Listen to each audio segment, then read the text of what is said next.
Big boss നിർത്തണമെന്നൊരു campaign വരുന്നുണ്ട്. അത് അവിടെ പാവങ്ങൾ അവിടെ നടത്തിപ്പോട്ടെ. ഇതിൽ എന്താണ് ഇത്ര ഇവിടുത്തെ നിർത്താനായിട്ട്? കാണണ്ടാത്തവർ കാണരുത്, കാണേണ്ടവർ കാണണം. എൻജോയ് ചെയ്തും ഇഷ്ടപ്പെടുന്നവർ ഒരുപാട് പേരുണ്ട്.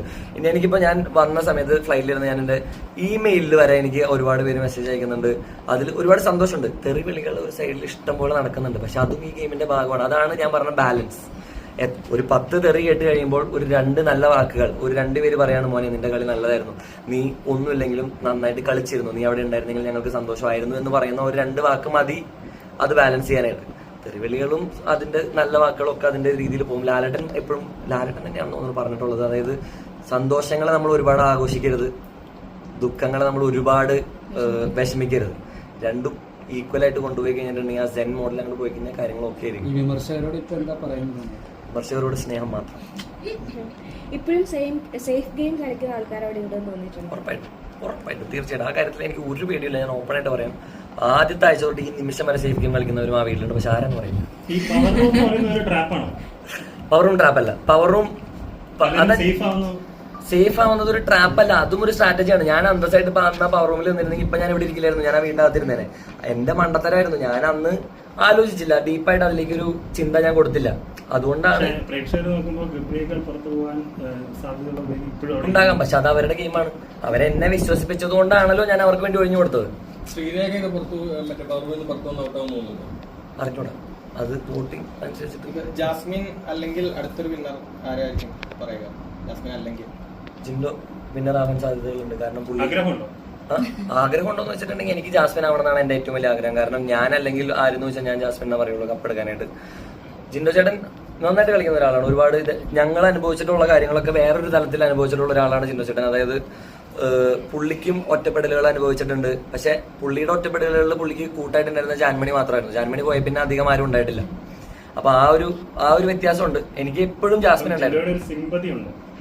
സിമ്പതിയുടെ ആവശ്യമില്ല, നമുക്ക് സ്നേഹം മതി. നമ്മളൊക്കെ ഒരു കുടുംബമല്ല. ആ വീട്ടിൽ എന്തൊക്കെ പറഞ്ഞാലും നമ്മൾ ഒരു വീട്ടിൽ കൊണ്ടുറന്ന് കിടന്ന സമയത്ത് എത്ര തല്ല് പിടിച്ചു കഴിഞ്ഞാലും ഒരു പോയിന്റ് കഴിയുമ്പോൾ നമുക്ക് അതൊന്നും വെച്ചോണ്ടിരിക്കാൻ പറ്റില്ല.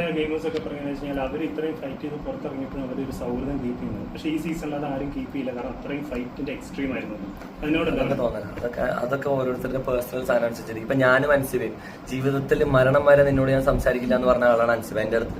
അത് എനിക്ക് പല അവസരത്തിലും എനിക്ക് പേഴ്സണലി ഹേർട്ടായിട്ടുണ്ട്. അതായത് നമ്മള് ചെറിയൊരു കാര്യത്തിന് അല്ലെങ്കിൽ ഒരു ചെറിയ മിസ്അണ്ടർസ്റ്റാൻഡിങ്ങിന്റെ പേരിലാണ് ആ ഡയലോഗ് പറയുന്നത്, പേഴ്സണൽ കാര്യത്തിലേക്ക് എത്തുന്നതെന്ന് പറയുമ്പോൾ അത് നമുക്ക് വിഷമമുള്ളൊരു കാര്യമാണ്.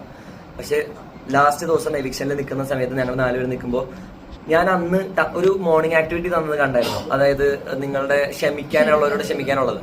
ആ ആക്ടിവിറ്റിയിൽ ഞാൻ എല്ലാവരും വലിച്ചു കയറി ഒട്ടിക്കണം എന്നായിരുന്നു എന്റെ ആഗ്രഹം, സത്യം പറഞ്ഞത്. കാരണം എന്നെ അവിടെ നിന്നിട്ട് ചിന്തു ചേട്ടനാണെങ്കിലും അൻസിബയാണെങ്കിലും എല്ലാവരും എന്നെ വലിച്ചു കയറി ഒട്ടിക്കുകയാണ് ചെയ്തത്. അതും പറഞ്ഞാണ് ഞാൻ മുമ്പിൽ പോയി നിന്നതെങ്കിലും അവിടെ എത്തിക്കഴിഞ്ഞപ്പോൾ എന്തോ ദൈവാനുഗ്രഹം കൊണ്ട് ഈ ആഴ്ച ചിലപ്പോൾ പുറത്തു പോകുന്നുള്ളത് ദൈവത്തിന് അറിയാമായിരിക്കും. അതുകൊണ്ടായിരിക്കണം. ഞാൻ പറഞ്ഞു തീർത്തിട്ട് ചോദ്യം ചെയ്യും. അവിടെ ചെന്ന് നിന്ന സമയത്ത് ഓട്ടോമാറ്റിക്കായിട്ട് ഞാൻ പറഞ്ഞത്, എനിക്ക് അൻസിബ ഐ എം സോറി.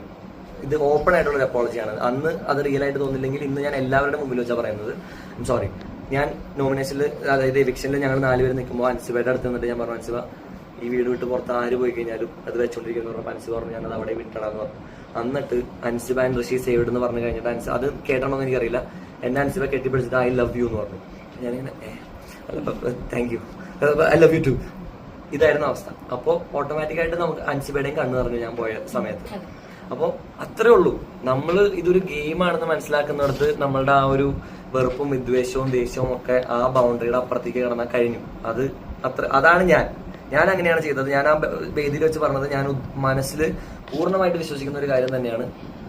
ആ വീട്ടിൽ നിന്നും ഞാൻ ഇറങ്ങിയ നിമിഷത്തിൽ, അതിന്റെ പടി ഞാൻ കടന്ന നിമിഷത്തിൽ എന്റെ ഉള്ളിലുണ്ടായിരുന്ന ദേഷ്യവും ഗെയിമും വെറുപ്പും എല്ലാം ആ പടിയിൽ ഉപേക്ഷിച്ചിട്ടാണ് ഞാൻ ആ വേദിയിലേക്ക് വന്ന് ലാലേട്ടൻ്റെ അടുത്ത് നിന്നത്. അതുകൊണ്ട് തന്നെയാണ് ഞാൻ ചിരിച്ചുകൊണ്ട് നിന്നത്. അത്രേ ഉള്ളൂ.